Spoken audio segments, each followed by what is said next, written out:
Welcome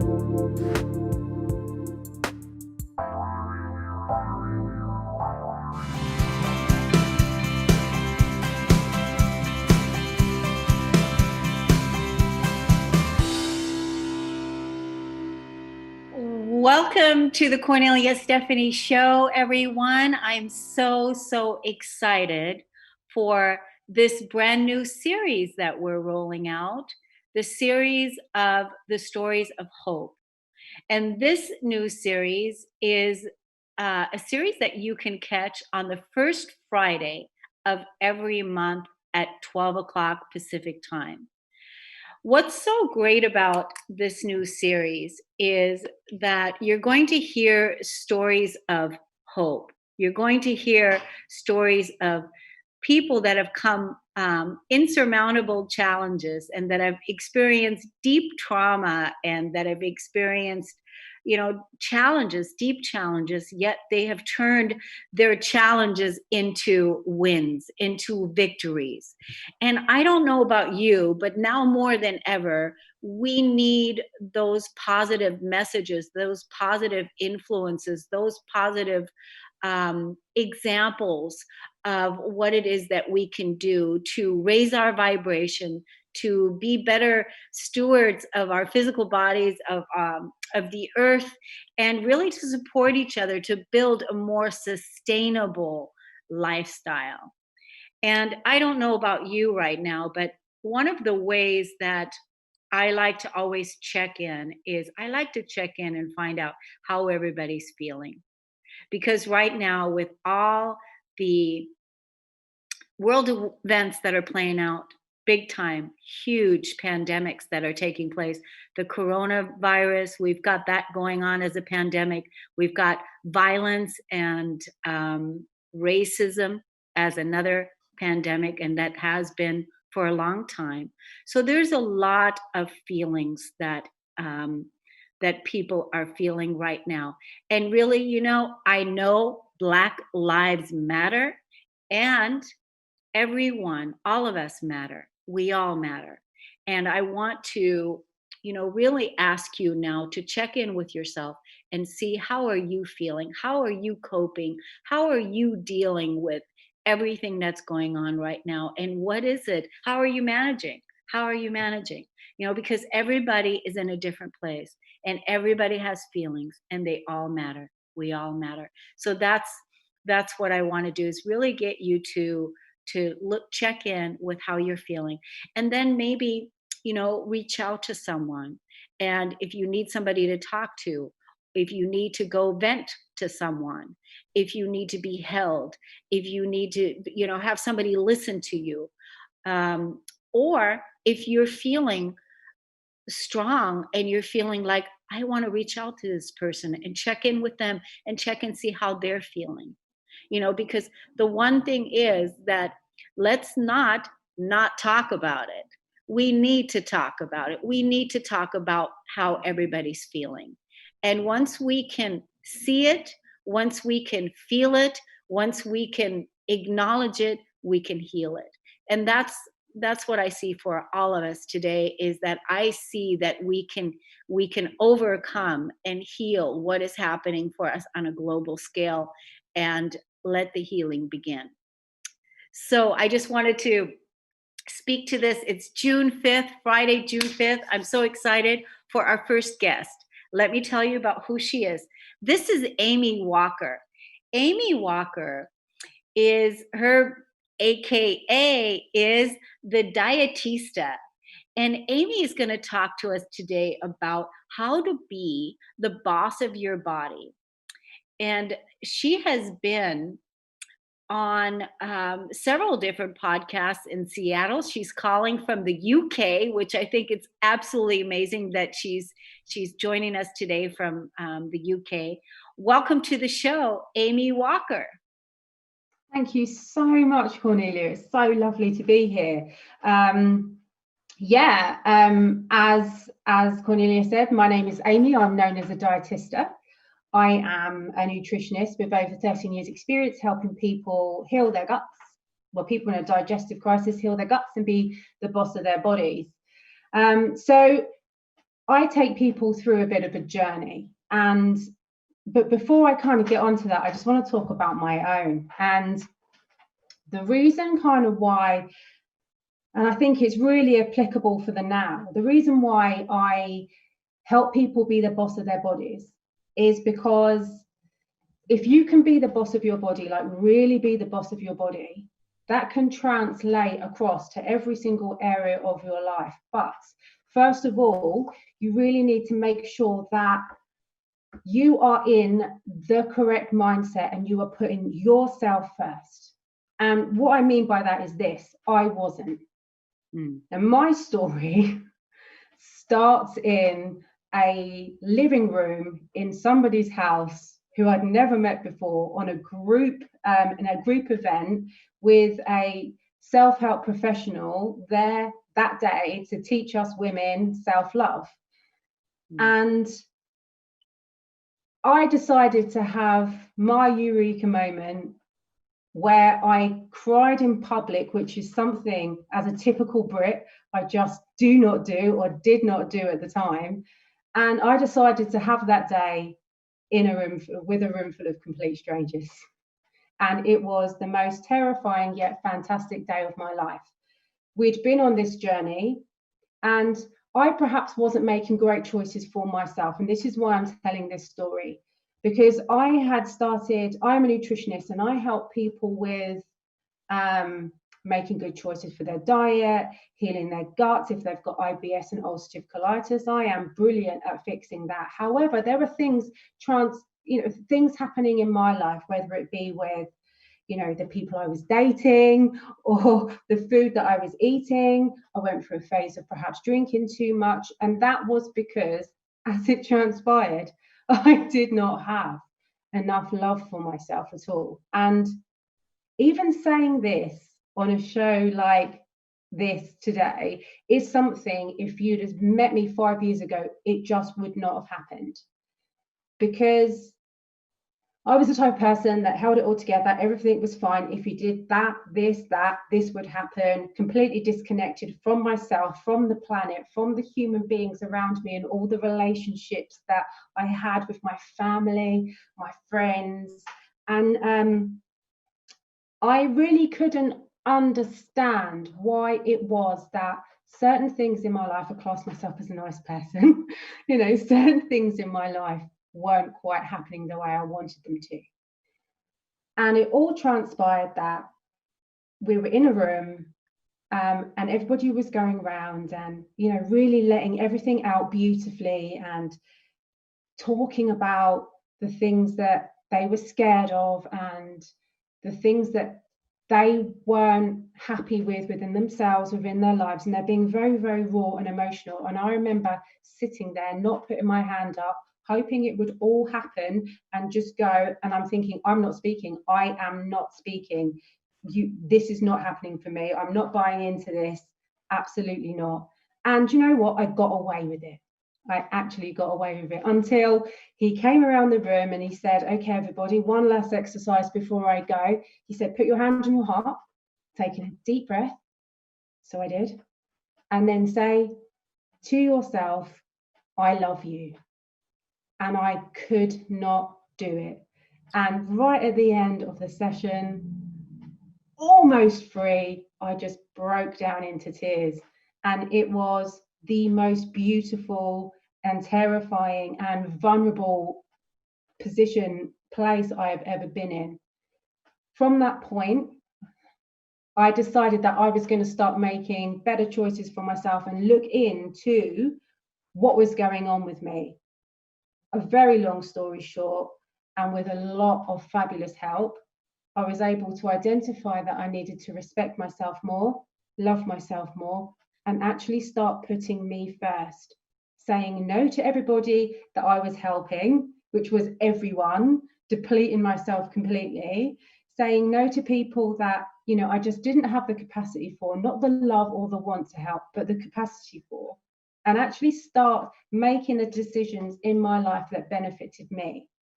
And the reason why I tell that story is because this is what I urge and work with alongside nutrition, my clients, to start making for themselves.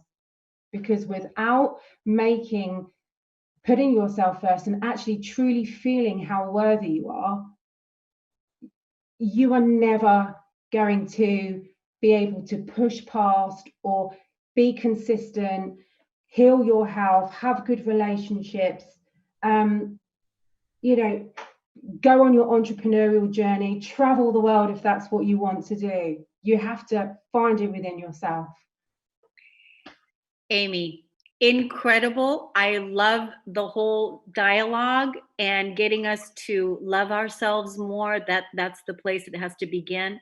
Please tell the audience today where they can find out more about you, how they can get in contact with you. Okay, great. So you can get me on thedietista.com. You can get me on Facebook, The Dietista, Instagram, The Dietista. And if you need to transform your life and your digestion and your health, that's how you get hold of me. Awesome. Thanks, everybody. We're going to take a quick break on the Kornelia Stephanie Show. We'll be right back. We'll be right back.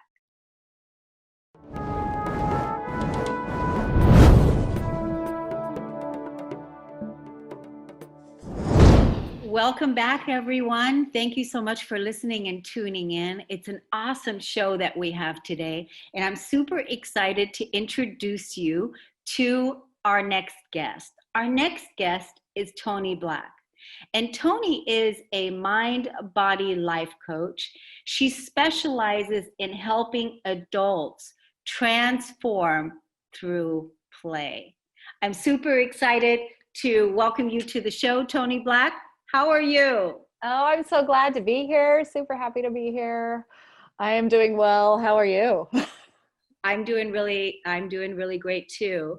So you are you live in Okinawa, Japan. I do. I live in Okinawa. Yes, a little island.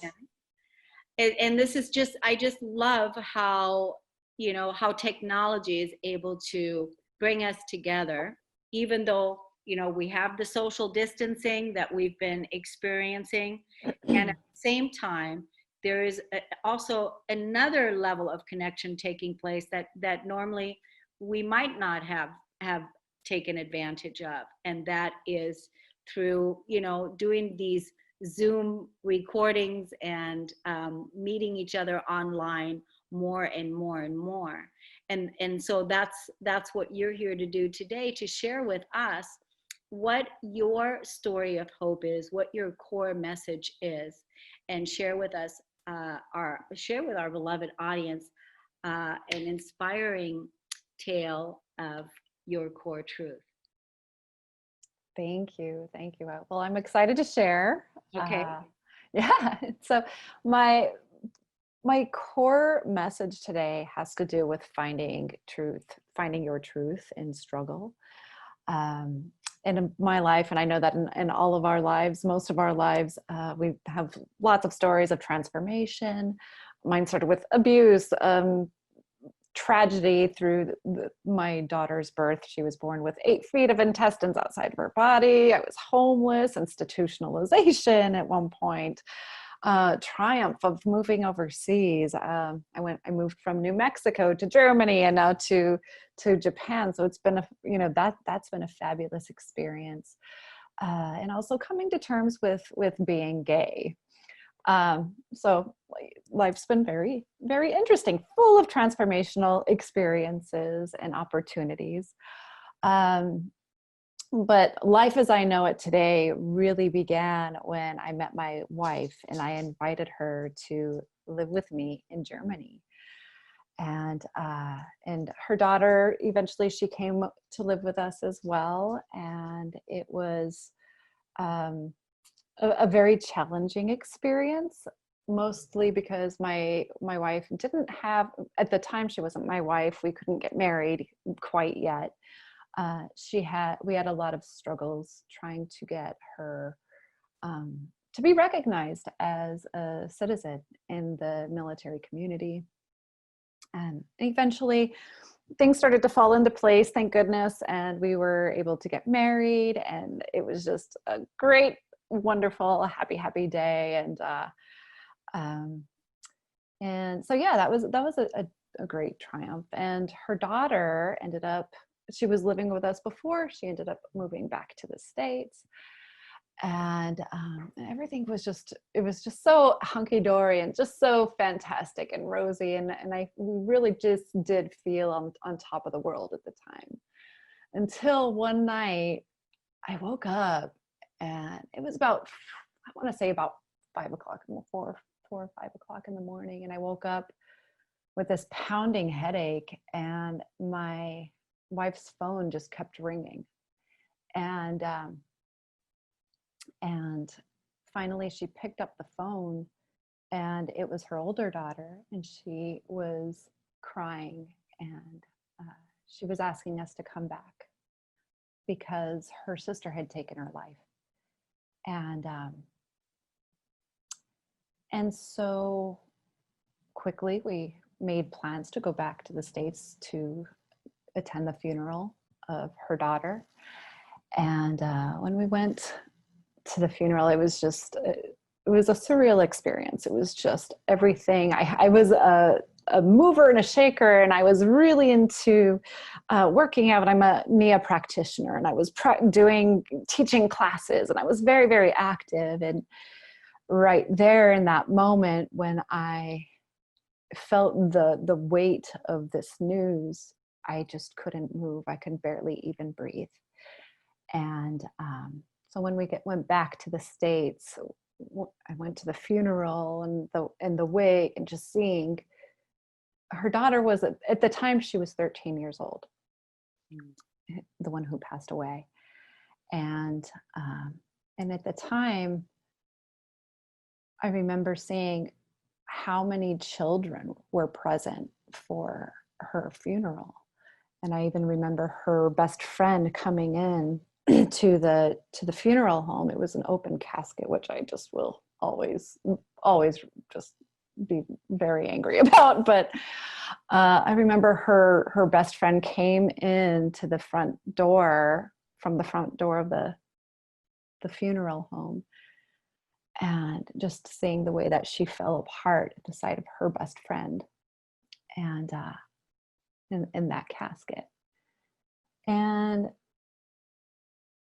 the day of the funeral, I remember walking through, it was almost a sea of children. There must have been something like 300 children there. I mean, when I say children, they were older, they were teens. And the thing that I noticed most about them is that there was so much heaviness within them that I could tell didn't necessarily come from the passing of their friend. It was the sense that their childhood had been taken away a long time prior to this, through play had been taken out of their lives. That joy had been taken out of their lives. The expectation that they must do these things and sort of conform had taken a lot of the joy out of their lives, and they were hurting. They were in such pain, all of them. And this is something that my stepdaughter had passed away with in her heart. And she lost her life for that. So it took some time to move myself out of this place of pain. But one thing that I needed to do is at the time I had been working as an educational technologist. I wasn't in the classroom. I was just kind of helping kids with computer stuff in their classrooms and stuff. But I came back to work, and I craved being back in the classroom. I really needed to connect with kids and to work with them.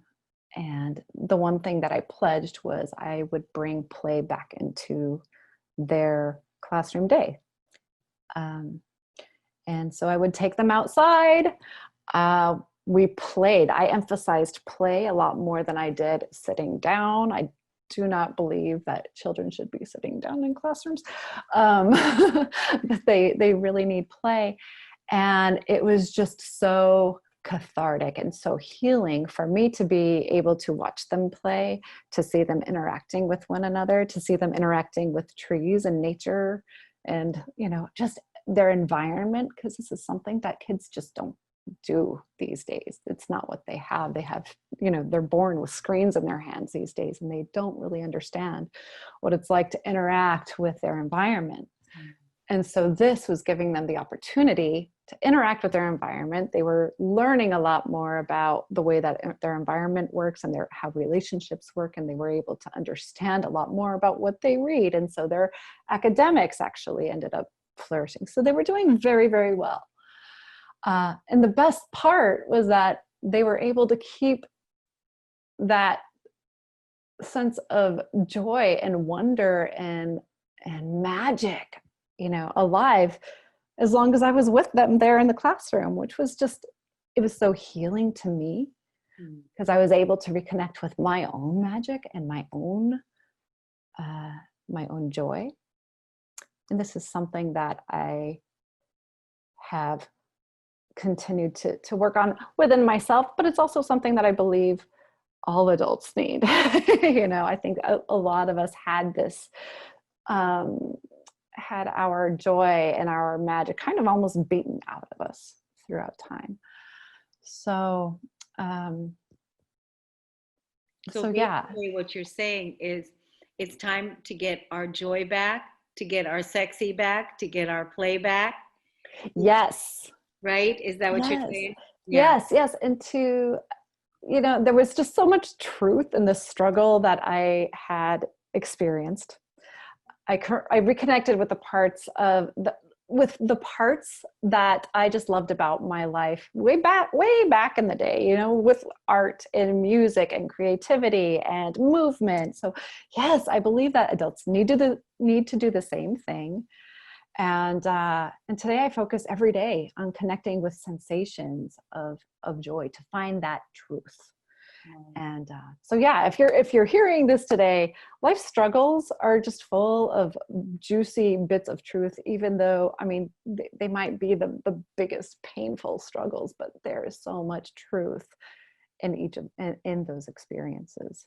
So what would you like to, thank you so much for sharing all that. I have so many threads I could open up with you and ask you about so many things. Being gay, I've overcome suicide myself. I struggled with suicide, most of my adult life. So I could open this up in many different areas of, discussion. What would you like to leave our audience with? First of all, let's tell everyone how they can get in contact with you and how they can learn more about what it is that you do and where to go. Yes. You can find me on Facebook at Toni Black. It's just Toni Black. That's my biz page. And you can email me at toni@mindbodyplayground.com. And I also have a website. Right now it's Toni and Kim. It's going to be changing, mindbodyplayground.com. I love it. And I love the work that you're doing, bringing the play back. We all are our children, our children's children, our inner children, our grandchildren. It's really time to bring the joy back and give that wholesome, simple way of connecting with nature. Of connecting. That's exciting. Of connecting with nature, and so that we can go back into our organic play, because that's what it is, to have fun and to play and to enjoy. Absolutely. So what would you like to leave our audience with today? What's the message you would like to leave us with? Just that if life is approached with joy, beginner's mind, and the wonder of rebirth that is revealed through transformation, you can sense this through sensation. You can do it through creation and through connectivity. So yeah, so go out there, go play, go connect with that inner child, that wonderful part of yourself. Thanks, Toni Black. Thank you so much. Thank you, everybody, for listening and tuning in. We're going to go to a break, and we'll be right back.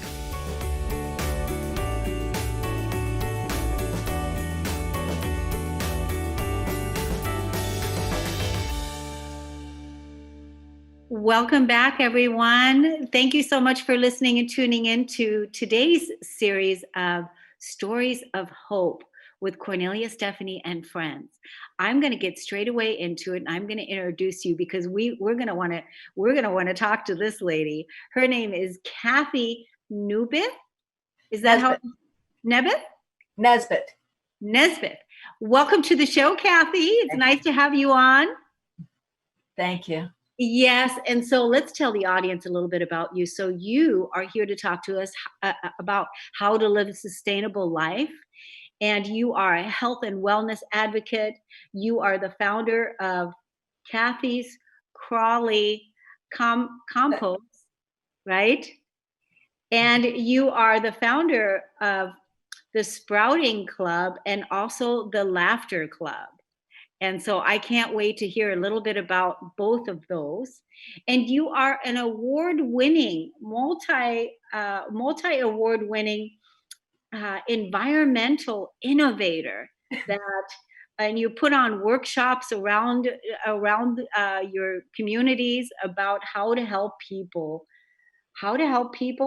live a sustainable life. And so welcome to the show. I'm so excited to have you on. Thank you, Kornelia. I really appreciate the opportunity to be on your program. So today I would like to share a bit of my story about how I went from being an employee to an entrepreneur. Nobody in my family are self-employed. Everybody, the message that I got when I was growing up was get a job, work hard, be loyal, be committed, and the company will reward you. With a gold watch that you don't need when you retire. So I also heard the message that I got, I'm 57. So when I was growing up, the message that I heard for girls is that they could get, there was a few jobs they could have, 5 in fact. They could be nurses, teachers, waitresses, stewardesses, or secretaries. So I kind of thought it was a random list, but okay, of that small list, what can I do? So I decided I would be a secretary. I took all the courses to be a great secretary, dictaphone, shorthand, really beneficial today, and how to make coffee. I was a great secretary. Because I think you can learn anything that you put your mind to. You learn the skills, you do the job. And I was a people pleaser. So I was very good at doing what I was told, being on time, doing the job, doing it well, all of those things. It wasn't enough. I didn't know it. It wasn't enough, but I didn't know what my options were. I really didn't know that there was a choice. And I didn't even know, this is what is so funny. I mean, I was the president's secretary of a Bulova watch. And, jobs came up in marketing or whatever. And people were like, oh, you'd be great in customer service or marketing. And I'd say, oh, I don't know anything about that department. As if being the president's secretary didn't give me, I was the gatekeeper. I had all customer service. I had that. I had to deal with all the angry customers. There wasn't any. So I changed jobs regularly, by the way. I changed jobs often because I was looking for something. I didn't know what I was looking for. And then I was getting my psychology degree. I went at night. I started in 85, graduated in 2000, got a job at a group home. So I was in my kind of field, and I realized that they didn't compost at this organization. I was like, they don't compost. So when I talked to them about composting, they said they didn't need the fertilizer because they had cows. And it was the first time that I realized people don't connect what they're doing. They were producing all of this food waste and then paying a lot of money to get rid of it. So I proposed a way for them I created a composting program for them to do composting on site, save money. And the greenhouse manager said to me, hey, why don't we do worm composting? Now I missed a piece of my story, but when I moved into my house, a teacher friend asked me to look after her worm bin for the summer. And as an avid gardener and composter, I knew the value of the compost, but I didn't like worms. So I took on the challenge. I think also we should take on challenges. You know, people allow other people to decide for them way too often. I think, you know, when somebody says, hey, you want to try this? And somebody pipes up and says, you won't like that. Oh, good. Thanks for saving me the time. Right? We need to try things for ourselves. So I took on the challenge of these worms in my house.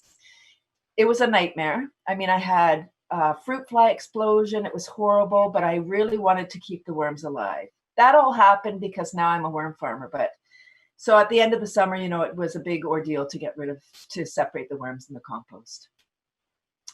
What happened? Then I got injured at work. There was an ad in the paper, and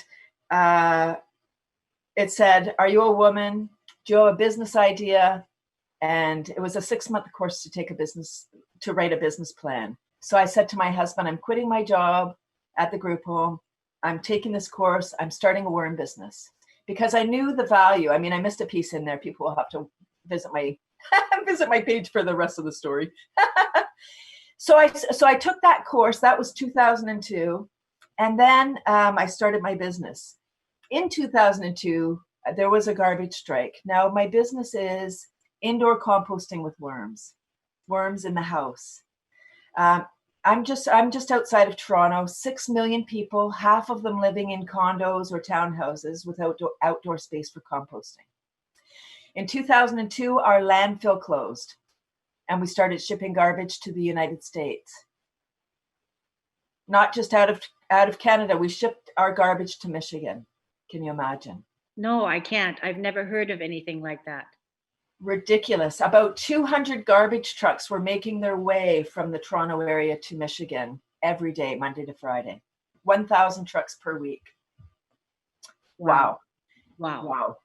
I knew I had a solution. So I had my business and I was watching the news and people were lining up for like 3 hours to drop off their garbage at the transfer station. And I thought, those people don't compost, because if you compost, it takes the stink out of garbage and then, you know, the strike can go on. Anyway, so I decided I was going to go on a road trip, and I sent press releases to all the Toronto media outlets. And 5 minutes after, a reporter called me and said, thank you for your press release. I wrote an article last week about composting. I forgot about the apartment dwellers. When you're done at the transfer station, come on down to the Star. I'd like to interview you. I was like, yippee. Another whole big long story. I mean, really about resilience and believing so much in what you're doing. I took on about 80 picketers who were shouting at me. I was by myself and I stood there. I stood my ground until they called the police. And I was like, okay, I don't want to cause trouble. I'm a good girl. So I got my first article in the Star, July 18th, 2002. I called up my husband. I was like, yay, I got an article in the Star. And he said, I'm on my way home. I just got downsized. Oh my gosh, now we have no income and we sell worms by the pound. Oh my gosh, what are we going to do? You know, so it's really, my message, I guess, today is being true to yourself. If you're in a job that you're like, I'm not really happy here, this is a perfect time to think about, what do you want to do? Do you want to have your own business? I have to tell you, like, being a secretary gave me so many skills, people skills, secretarial skills, admin skills, bookkeeping, all of the skills that you need to run a business. Yes. I'm so grateful that I had all that time. I don't think I needed to spend 20 years there, but I did. And, you know, so I really want to let people know that we have one life to live. Live your life. And I feel like I'm living a magic carpet ride now that I found my way. I've lost weight. I sing and dance every day. You know, I do laughter yoga, so I'm laughing every day. And I actually teach laughter, which is so fun.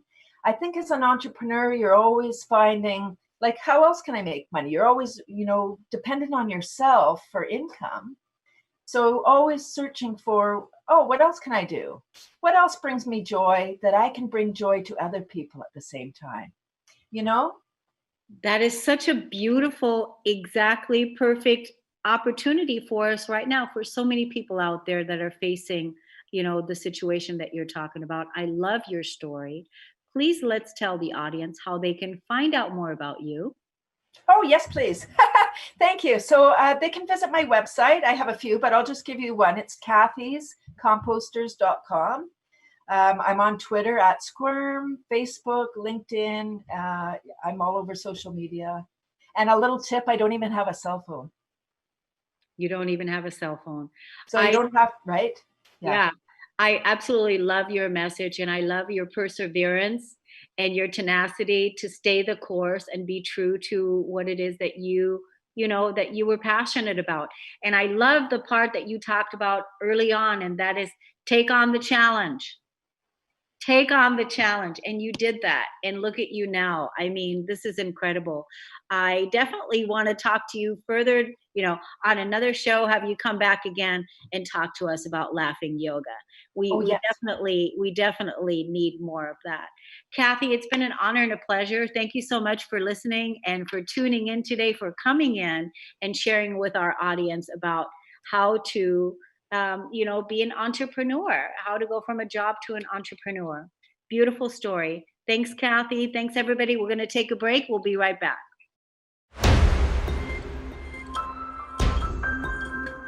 Welcome back, everyone. How are you loving this series? I want you all to tell us in the Transformation Talk Radio Facebook page. Let us know how you're enjoying these stories.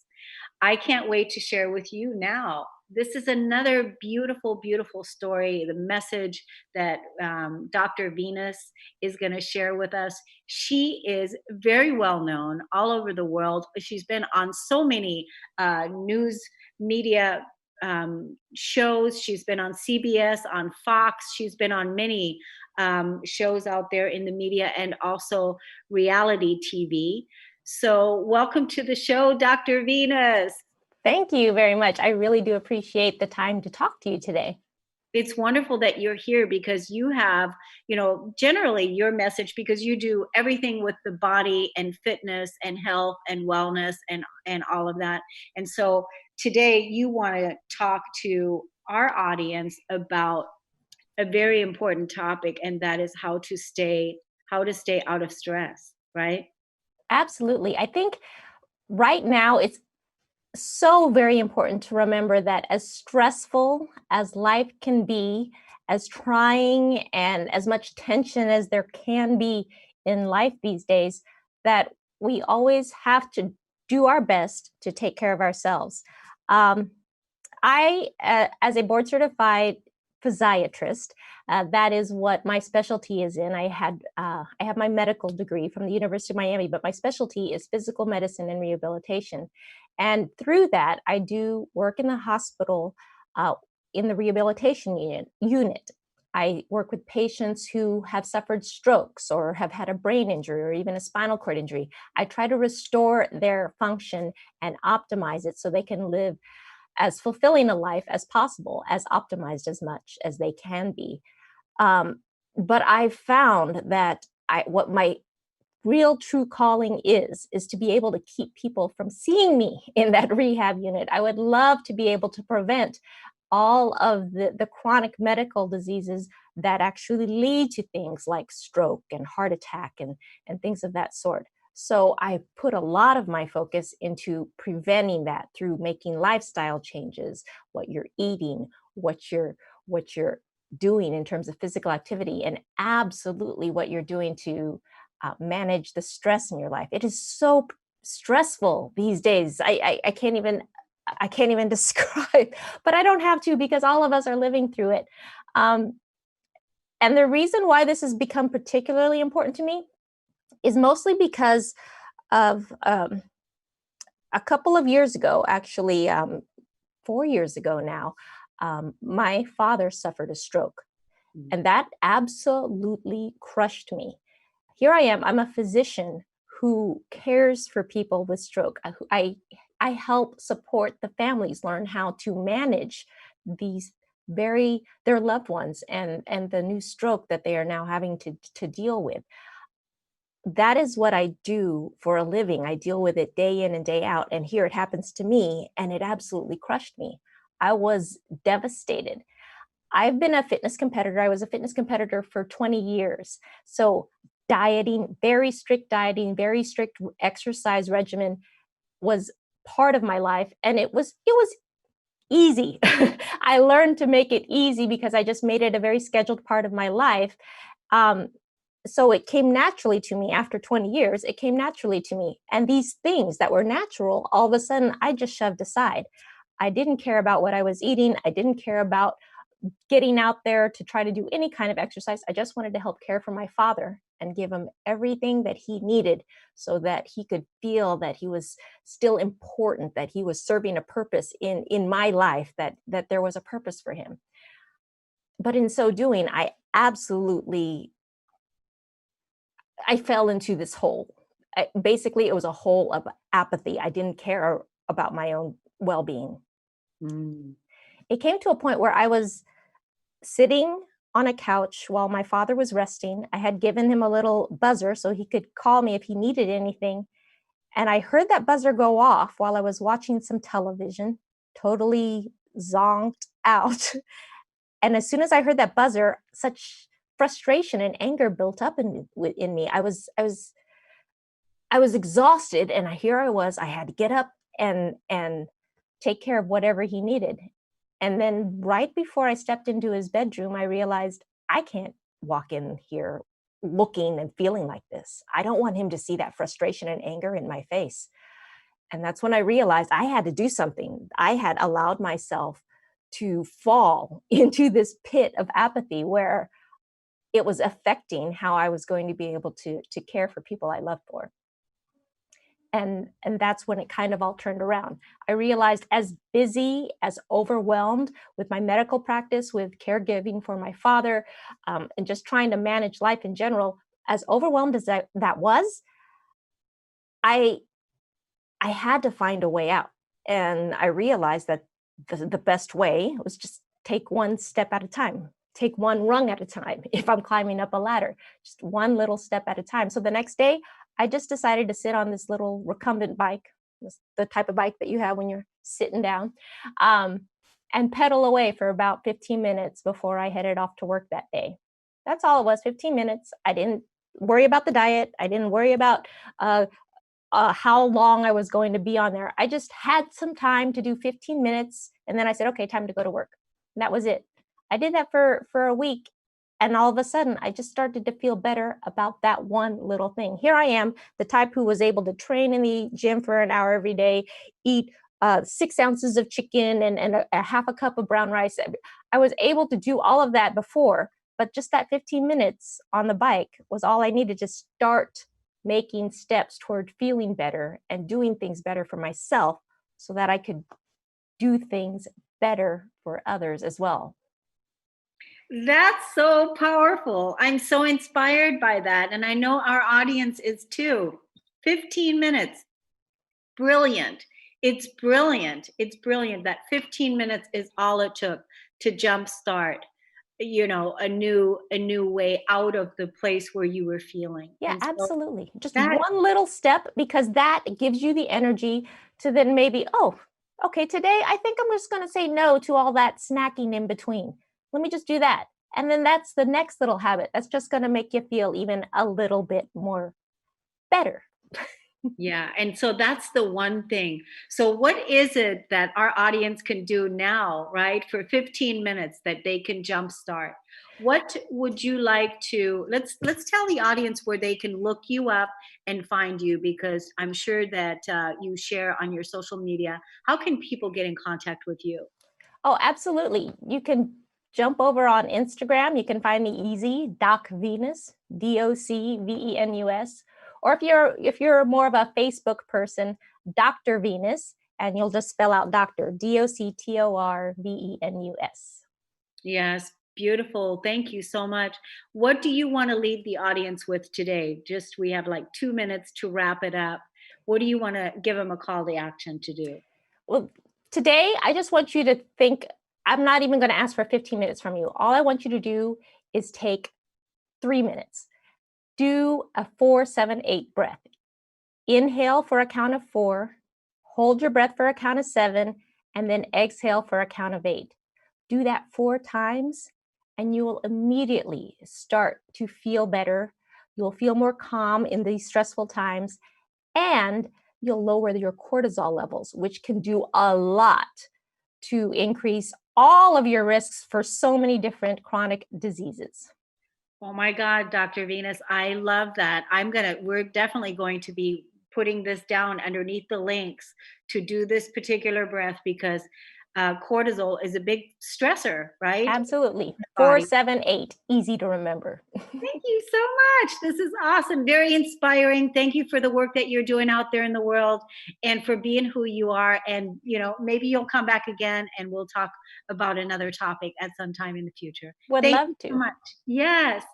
Thank you, everybody, for listening to the Kornelia Stephanie Show. We're about to head on over to the Energy Entrepreneur with Diane Solano. And thank you so much for this series of hope, these beautiful inspirational stories of victory and triumph about how to come together and make a better world. Thank you so much. We'll see you all next time.